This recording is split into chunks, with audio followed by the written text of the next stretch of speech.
अस्सलाम वालेकुम and welcome to Fox Advisor daily market review.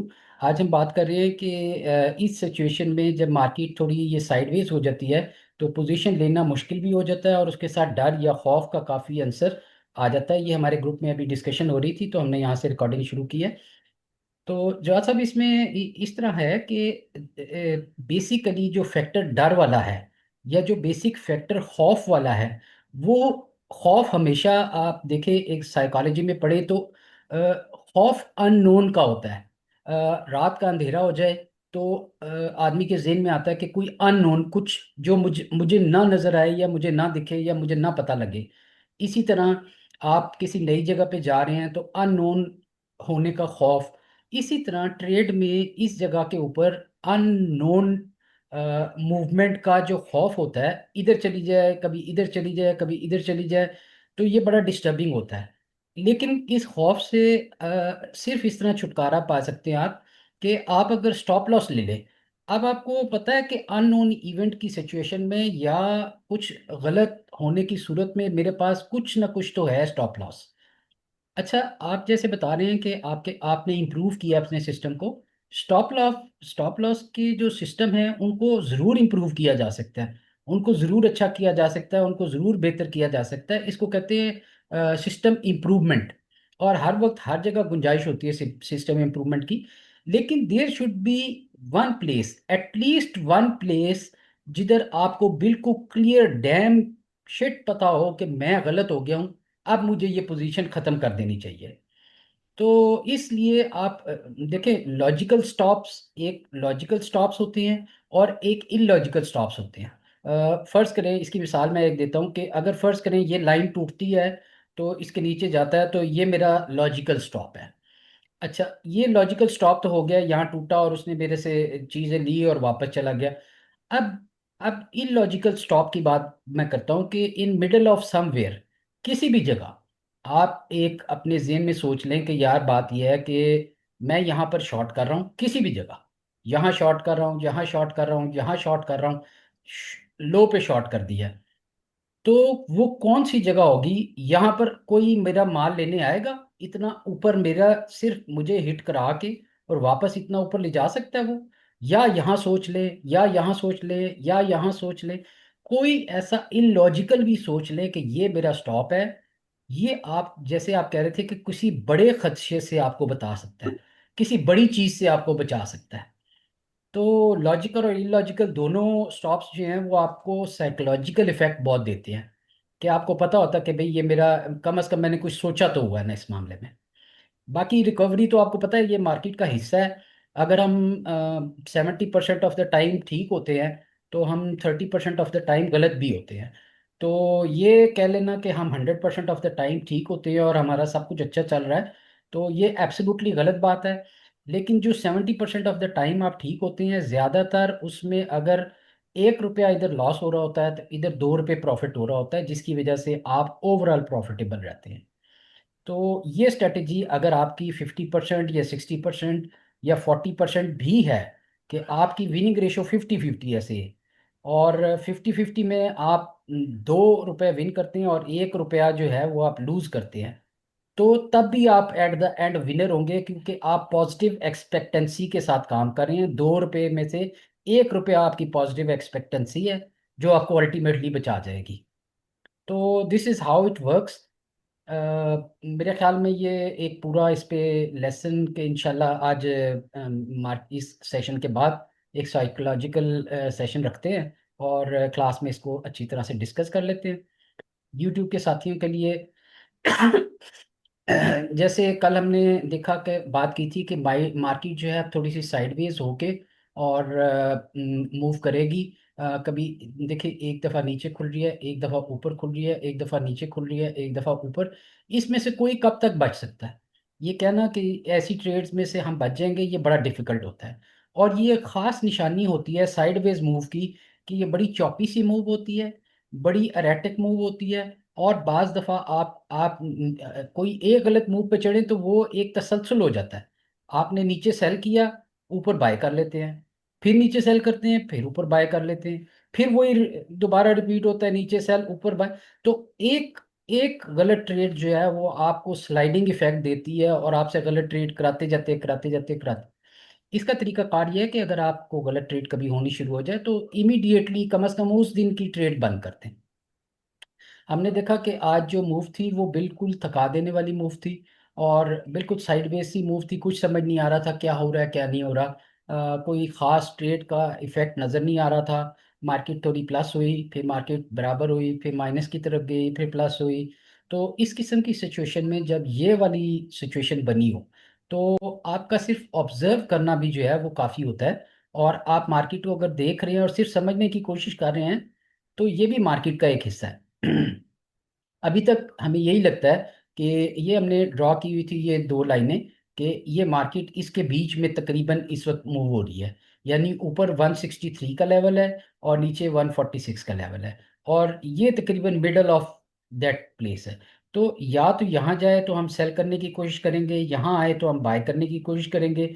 Middle of the tent हम मार ही खाते रहेंगे। इसलिए इसको सिर्फ ऑब्जर्व करें, अगर ये मिडल में रहता है तो ट्रेड ना करें तो बेहतर है। कुछ आइटम्स की तरफ चलते हैं। आप लोगों के अगर कोई आइटम है तो वो आप शेयर कर सकते हैं, पूछ सकते हैं। एनपीएल में आज एक दो ट्रेड ली मैंने जो गलत हुई। आल्दो वो जल्दबाजी की वजह से गलत हुई और पार पार कटी। अल्टीमेटली उनमें प्रॉफिट तो आया था। ये एक इम्पल्सिव मूव हमने देखी थी और हम नीचे देख रहे थे। जी दिलशाद साहब, आपको देख लेते हैं। ये नीचे हम देख रहे थे कि ये वाली मूव जो है इस तरह नीचे आनी है। तो इसको मद्देनजर रखते हुए मुझे ये आइडिया था कि मार्केट थोड़ा सा साइडवेज मूव करेगी तो इसमें शॉर्ट करना चाहिए। अब अगर हम डेली में देखें तो अल्टीमेटली आप देखें पॉजिटिव कैंडल है और पॉजिटिव कैंडल में शॉर्ट करना बहुत खतरनाक होता है। लेकिन एक दो चीज़ों से मुझे काफ़ी बचत रही और मुझे काफ़ी मामला ठीक रहा। पहली दफ़ा इस तरह हुआ कि इस एरिया में ऐसा लगा कि ये शायद यहाँ से रिटर्न हो जाएगी। लेकिन फौरन ही एहसास हो गया कि नहीं, ये भी कंटिन्यूशन है। और जब ये यहाँ से दोबारा वापस आने लगी उसमें नज़र आ रहा था कि ये लंबे शेडो बना रही है। और इन लंबे शेडोज़ की वजह से मैं मुहतात हो गया, मुझे आइडिया हो गया था कि यहाँ कुछ होने वाला है। उसके बाद जो पहली डॉजी बनी तो उससे मुझे अंदाज़ा हो गया कि अब ट्रेंड का रुख जो है वो थोड़ा सा बदलने लगा है। डॉजीज जो होती हैं ये आमतौर पे ये निशानी होती है कि आगे कुछ चेंज होने वाला है। तो उसके साथ साथ फिर जब यहाँ पर शॉर्ट किया तो वो नीचे आने के बाद एकदम जब ऊपर गया तो यहाँ बराबरों में काट लिया। फिर दोबारा जब यहाँ शॉर्ट किया तो फिर ये ऊपर आया, दोबारा बराबरों में काट लिया। इस तरह दो तीन दफ़ा करने से इसकी कोई खास आउटपुट नहीं आ सकी बल्कि कुछ मामूली सा लॉस ही था। और ये इस चीज़ की निशानी है कि कोई कितना भी तेज़ हो जाए या कितना भी एक्सपर्ट हो जाए उसको लॉस ज़रूर होता है। और इस चीज़ से सीखना भी ये चाहिए कि आप कभी भी कामिल नहीं होते या कोई भी आदमी बिल्कुल कामिल कभी भी नहीं होता। ये मार्केट है और इसकी प्रोबेबिलिटी आपके हक में अगर बेहतर है तो ट्रेड करें, नहीं है तो ना करें। इनिशियली अभी मुझे ये नज़र आ रहा है कि ये जो इसका लेवल है ये इंपॉर्टेंट लेवल इसने बना लिया हुआ है। इसके नीचे जाता हुआ मुझे ये अभी फिलहाल नज़र नहीं आ रहा। अगर आप इस सारी मूव में देखें तो ये साइडवेज सी मूव इसी एरिया के अंदर जा रही है और इसमें इस इम्पल्स के नीचे नहीं ये गया। ये जो करंट इम्पल्स है इससे ये नीचे नहीं गया। अब अगर ये यहीं पे मूव होगा तो आपका क्या ख्याल है नेक्स्ट मूव क्या होगी? और ऊपर ही जाएगा। Absolutely true. ये वाला एरिया जो है इस एरिया तक आप इसको गौर करें कि ये गैप जो है इस गैप को मद्देनजर रख के ये यहाँ तक आ सकता है। तो अगेन हम इस एरिया को प्ले करने के लिए अगर हमें डिप में कहीं मिले या इस लेवल पे कहीं मिले तो इसको बाय करके ऊपर सेल करने की कोशिश करें। मेरी तरह बेवकूफ़ी ना करें कि मैं स्कैल्पिंग के चक्कर में थोड़ा यहाँ पर कोशिश करता रहा जिसका फ़ायदा नहीं हो सका। तो आपने ये साइड प्ले करनी है। सर इसका मतलब आप रडार को फॉलो नहीं करते।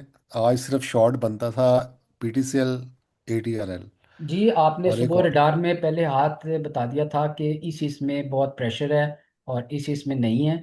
तो वो चीज़ें देखने के बावजूद कई दफ़ा आदमी ओवरलुक कर देता है चीज़ों को। बाज़ दफ़ा आपको मसलन यहाँ पर जब ये पहुंचा तो मुझे वो रडार की चीज़ें बिल्कुल भूल चुकी थी कि यहाँ क्या होना है। और पीटीसी को ख़ास तौर पे मैं ऑब्जर्व नहीं कर रहा था क्योंकि इसमें ज़्यादा वॉल्यूम फील हो रहे थे मुझे, इसके हैवी वॉल्यूम थे। तो जो मेरा पहला फिल्टर होता है कि जिनमें ज़्यादा हैवी वॉल्यूम्स हों तो मेरी तवज्जो ज़रा उस तरफ हो जाती है। तो बिल्कुल सही है। इसमें पीटीसीएल से ज़्यादा वॉल्यूम था, लेकिन पीटीसीएल टॉप 5 में आता है फिर भी, यानी आज आज की जी बात हो बिल्कुल रही है, ऐसे टॉप ऐसे 5 ही में है। था। तो उसमें ही शॉट बनती थी। इसमें दिल बड़ा कर रहा था वैसे एनसीपीएल और एनपीएल में। एनपीएल का शॉट आपने गलत नहीं ली एक तरह से। बेसिकली एनपीएल में शॉट ज़रूर थी, लेकिन ये पता नहीं क्यों पॉजिटिव हुआ है। कोई ये ऐसी पता बात नहीं नहीं, ये इसलिए। आदमी इन्हीं बातों से हाँ। सीखता है। देखें ये मार्केट है और इसमें हाँ। गलत सही तो बेशक होता रहता है। अब इम्पोर्टेंट बात हम्म। यह है कि ये एरिया देख लें। अगर आप इस एरिया को यहाँ पर देखें तो आपको वाज़े नज़र आता है कि ये कंसोलिडेशन है, यानी ये डाउन इम्पल्स है और ये कंसोलिडेशन में चल रहा है। और इसको एक नीचे का चक्कर लगा के ऊपर आना चाहिए, या यहाँ से ऊपर थोड़ा सा निकल के और फिर इस एरिया में आने चाहिए। अच्छा, अब इसमें जो इम्पोर्टेंट एरिया है मैं मार्क कर दूं कि ये वाला जो एरिया है इसका, ये सारा सेल एरिया है। और ये वाला इसका जो एरिया है ये वही बाय एरिया है। और इसके दरमियान में कौन सा एरिया है, ये वो एरिया है जो हमें ख़राब करने वाला एरिया है। और इस एरिया में आपको ट्रेड जो है वो बड़ी मुश्किल मिलती है। तो याद रखें कि आप इसको इस लाइन पे या इस लाइन के ऊपर बेच के और ख़रीद के काम कर सकते हैं। इस एरिया पे सेल और इस एरिया पे बाय, यानी sell on strength buy on dip, क्योंकि ये साइडवेज ही मूव है। तो नेक्स्ट आइटम हम हब को देख लेते हैं जी।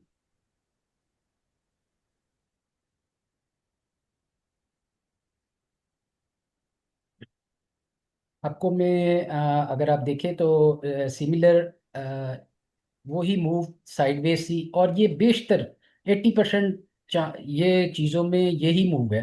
ये इम्पल्स है और ये इसकी राउंड किस्म की मूव आ रही है, जो यहाँ हो सकता है थोड़ा सा ऐसे करके और मूव करती रही और तंग करती रही, अल्टीमेटली एक नया लो लगा के और फिर तेजी की तरफ चली जाए। तो हमने इस सारे एरिया में हमारा यही, जब भी ये साइडवेज मूव आ जाती है तो हमारा एक ही ध्यान होता है कि sell on strength buy on dip. अगर ये लो के करीब मिलेगा तो बाय की तरफ देखेंगे, अगर ये ऊपर मिलेगा तो सेल की तरफ देखेंगे। तो हक्को का भी थोड़े बड़े टाइम फ्रेम में अगर हम देख लेते हैं जी, बिल्कुल एब्सोल्युटली ये भी सारी फॉर्मेशन वही है। ये देखें, ये ए है, ये बी है और ये सी है। और यहाँ से काफ़ी चांसेस हैं कि ये नई रैली बना सकता है। उसके लिए ज़रूरी है जो हम ग्रुप में डिस्कस करते हैं कि आपने चीज़ें देखी होंगी, यहाँ जो फॉर्मेशन आएगी, इसका जो डाउन ट्रेंड ख़त्म होगा और फिर उसके बाद हम इंडिकेटर देख लेंगे, तो हमें ये मूव हमने मिस नहीं करनी। ये वाली मूव जो होगी ये बड़ी इंपॉर्टेंट और बड़ी शदीद मूव होगी, ये वाली मूव जो होगी। तो इसके बाद नेक्स्ट आइटम देखते हैं, ओजीडीसी जी।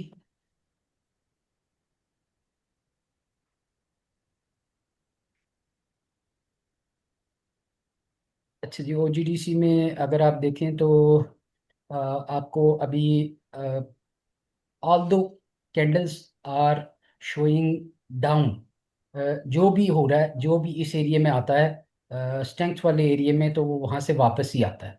यहाँ टच हुआ, यहाँ टच हुआ, यहाँ टच हो, अगर यहाँ नहीं भी हुआ, थोड़ा हाफ से गया, तो इस एरिया में ये एरिया जो है काफ़ी इसके लिए सेल वाला एरिया है। और अगर हम देखें तो इस एरिया को भी अगर मार्क कर लें, और ये इसका इनिशियली अभी जो करंट टाइम में है ये सपोर्ट जोन बन रहा है। और सपोर्ट जोन में आप देखें कि इससे नीचे जो ट्रेड हुआ है इसको, ये एक्सेप्शनल ट्रेड थी। और इसके बीच में जो ट्रेड हो रही है ये, इसको भी हम ऑब्जर्व करेंगे कि ये अब अगर लो लेवल पे आया है तो यहाँ देखेंगे कि कल इम्पल्स थोड़ी सी आके फॉर्मेशन बनाए तो फिर तेजी की तरफ, वरना अदरवाइज सेल ऑन स्ट्रेंथ, इस लेवल पे बेचे, इस लेवल पे खरीदे। ये बड़ा टिपिकल पैटर्न हो जाएगा हमारे लिए काफ़ी दिनों तक। पीएसओ को देख लेते हैं जी। साइडवेज मूव में आमतौर पे sell on strength buy on dip होना चाहिए, जो कि आजकल की मार्केट का खासा है। टिपिकली पीएसओ में बड़ा क्लियर इंडिकेशन थी मेरे पास। और मैंने कल भी आइडेंटिफाई किया था, आज भी आइडेंटिफाई किया था। लेकिन कोई ऐसा जिसे कहते हैं कोई बड़ी चीज़ मुझे नज़र नहीं आ रही थी, बिकॉज बड़ी ओवरलैपिंग किस्म की कैंडल्स थी। आल्दो इसने ये देखें, ये A B C contracting flat बना के और उसके बाद नया इम्पल्स दी, लेकिन फिर भी अभी तक कोई ऐसे वाजे पैगाम नहीं आया था जिसे हम कोई शॉर्ट या लॉन्ग साइड कर सकते। अभी इनिशियली हमें देखना ये है कि ये डाउन ट्रेंड जो इसका चल रहा है इसको ऑब्जर्व करें, जैसे ये इससे ऊपर आए और ऊपर आके थोड़ा साइडवेज हो इम्पल्स की सूरत में ऐसे हो, तो फिर हम नेक्स्ट इम्पल्स के लिए बाय करेंगे, अदरवाइज वेट करेंगे। तो मेजर आइटम्स में या तो वेट है, और या आपका sideways move sell and strength buy on dip वाला फार्मूला चल रहा है। पीपीएल में भी आप देखें, सेम वही ऊपर खुल के नीचे वाला मामला आया, और ये भी अपनी रेजिस्टेंस को टच कर रहा है। तो आपने इसमें एक जो फॉर्मेशन और बन सकती है, उसको थोड़ा सा ऑब्जर्व कर लेते हैं। और पहले को देखना प्लीज। जी पहले देख लेते हैं। ये इम्पल्सिव मूव है जी, ये ए है, ये बी है, और ये सी जो है यहाँ नीचे तक आ सकती है। ये एक्सपेंडिंग फ्लैट बन रही है। अगर आप गौर से देखें तो इस एरिया से, इस इम्पल्स से ये ऊपर गई है इम्पल्स। तो ये ए एरिया है, ये बी है, और यहाँ पर ये इसका सी बनता है। तो इसका स्ट्रेंथ में आए तो इसको सेल करें, ताकि ये इसके नीचे हम बाय कर सकें। और वैसे भी इस एरिया में अगर यहाँ आपको ऊपर मिले, तो ये सेल वाला एरिया है। पहल को देख लें जी।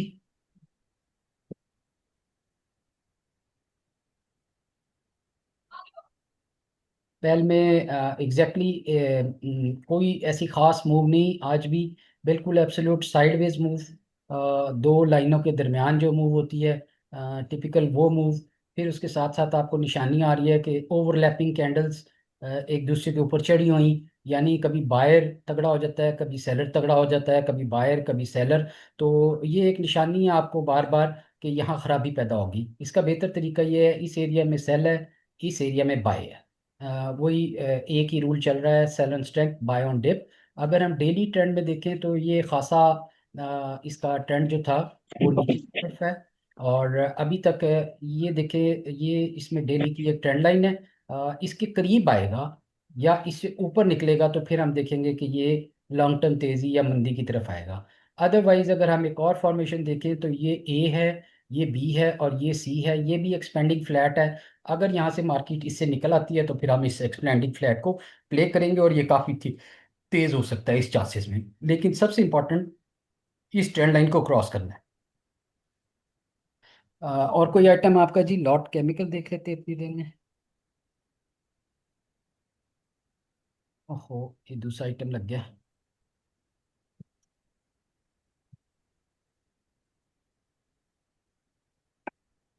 लॉटे में अगर आप देखें तो एक फॉर्मेशन इसने अच्छी बनाई है। लेकिन अभी आम तौर पे इस फॉर्मेशन, ये लंबी फॉर्मेशन है, यानी इस ये डेली से पहली दफ़ा बाहर आया है, और मार्केट के अगेंस्ट काम कर रहा है। जब शेयर मार्केट के अगेंस्ट काम करते हैं, तो उनमें बहुत ज़्यादा ताकत नहीं होती, वो किसी इंडिकेशन पे ख़ास तौर पे तेज़ हुए होते हैं। ये डाउन इम्पल्स थी, और उसके बाद ये अप इम्पल्स आई है। अब ये गैप अगर फिल हो इस एरिया में, तो आप इसको बाय करें एक नई इम्पल्स के लिए। तो ये एक तेज आइटम मुझे नजर आया था डेली के बीच में, जिसमें ये वाली इम्पल्स है और थोड़ी करेक्टिव मूव आए, तो इसके साथ आप बाय कर सकते हैं। पहला टारगेट हमारा अराउंड 24.5, और नेक्स्ट राउंड 27.74, और थर्ड राउंड 30 रुपीज़ का। तो ये इस ट्रेंड में से बाहर आ गया है। दो बातें यहाँ पर हो सकती हैं कि यहाँ पर ये मूव बनाना शुरू कर दे, ए बी सी, तब भी ये यहाँ तक आएगा और नई लो लगाएगा। और अगर दूसरी सूरत में, अगर ये सिंपल इम्पल्स है और करेक्टिव आता है और यहाँ तक इसने जाना है, तब भी ये तेज़ है। तो दोनों सूरतों में आपको इसमें तेज़ी नज़र आ रही है लॉट केमिकल में। अच्छा जी, GCIL को हम थोड़ा ऑब्जर्व कर रहे हैं लॉन्ग टाइम के लिए। और इस आइटम को ऑब्जर्व करने के बाद हमने ये फैसला किया था कि ये तेज़ है, और इसने अपनी A B और C कंप्लीट की हुई है। तो मोस्ट प्रॉब्ली यहाँ से इम्पल्स आएगी, लेकिन अभी तक इम्पल्स नहीं फील हो रही, ये कुछ साइडवेज सी मूव लग रही है। तो साइडवेज की मूव के एंड जो है वो एक डाउन इम्पल्स, और उसके बाद फिर ये तेज़ी वाला मामला बन सकता है। तो इसको अभी अपने बोर्ड पे लगा के रखिए तेज़ी के लिए, और इसको हम प्ले करेंगे इंशाल्लाह अच्छे तरीके से। इसके बाद MLCF को देख लेते हैं जी। आज काफ़ी लोगों ने मुख्तलिफ आइटम्स का पूछते रहे, तो कोई मिक्स सा ध्यान था। कोई ख़ास उसमें अच्छी मूव्स नहीं मिल सकी, जिनमें से मेपल लीफ भी था, आल्दो ये नीचे गया। लेकिन कोई ख़ास सिचुएशन नहीं आई। फिर अगेन कहूँगा कि इस ट्रेंड लाइन को ऑब्जर्व करें, इससे बाहर आ जाए। दो सिचुएशन यहाँ बनेंगी बाहर आने पे। साइडवेज मूव अगर ये साइडवेज नज़र आई तो एक नया लो लगाएगा, और अगर ये साइडवेज ना हुई और इम्पल्सिव हुई तो फिर ये तेज़ी की तरफ चल पड़ेगा। हमारे लिए जो की लेवल है वो ये लेवल है बड़ा जो हमने लगाया हुआ है, 86 से क्रॉस करे तो हम तेज़ी में आ जाएंगे, और फिर इसको लॉन्ग साइड प्ले करेंगे अच्छे तरीके से। यहाँ पर कोई आइटम इन्होंने पूछा है जी। सर इंडेक्स देख ले। जी इंडेक्स तो सबसे पहले हमने देखा, अच्छा अच्छा अच्छा। दोबारा रिपीट कर लेते हैं अगर आप कहते हैं तो। नहीं आपको नहीं। है एनबीपी है, बीओपी है, एनआरएल है, एमएलसीएफ है, सासकार है। जी एनबीपी देख लेते हैं जल्दी से, बीओपी देख लेते हैं उसके बाद।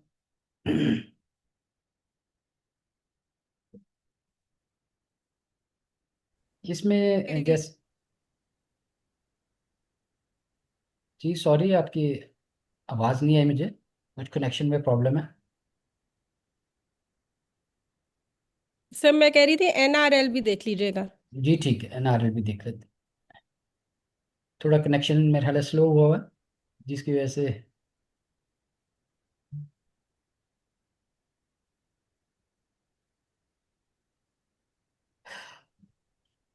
जी आप बिल्कुल क्लियरली देख सकते हैं, बड़ा गिच मिच गिच मिच गिच मिच, और ये साइडवेज सी मूव, तो कहीं नहीं जा रहा अभी ये। इसमें एक कंपल्स आनी चाहिए, इस तक आनी चाहिए। 35 रुपये का इसका डिविडेंड है, किसी भी वक्त एक इम्पल्सिव सी मूव आएगी इसमें, तो उसके लिए अगर आप इस लो का स्टॉप रख के तो काम कर सकते हैं तो it's all right, otherwise wait कीजिए। बीओपी में देख लेते हैं जी। बैंक ऑफ पंजाब में, जी बैंक ऑफ पंजाब थोड़ा सा देखें, इस ट्रेंड से बाहर आ गया, डाउन ट्रेंड से बाहर आया है, लेकिन अभी तक ये हॉरिजॉन्टल मूव कर रहा है, यानी इम्पल्स नहीं है बल्कि ये साइड साइड में मूव करेगा ऐसे। तो अगर ये साइड मूव करेगा तो आपको पता है कि आप लोगों को क्या करना है, यहाँ सेल करेंगे स्ट्रेंथ पे और इधर बाय करेंगे, या अगर तोड़ा तो नीचे की तरफ। तो इसके बाद साजगार देख लें जी, SAZ। साजगार इंजीनियरिंग वर्क्स में डाउन ट्रेंड ही है, एब्सोल्युटली उसी किस्म की, लेकिन ये करेक्टिव मूव है। आप क्लियरली देख रहे हैं कि ये करेक्टिव मूव जो है किस चीज़ से हमें पता लग रहा है, यही कि ये ओवरलैपिंग है, एक दूसरे पे चढ़ी हुई है, यहाँ से बाहर निकलेगा तो तेज़ी करेंगे जी। एनआरएल, एनआरएल में और रिफाइनरीज में ख़ास तौर पे एक तेज़ी की रैली बनी हुई है क्रूड ऑयल की वजह से। अभी तक ये इम्पल्स में ही है और ठीक शो कर रहा है। ये एक इम्पॉर्टेंट लेवल पे की जंक्शन पे आया हुआ है।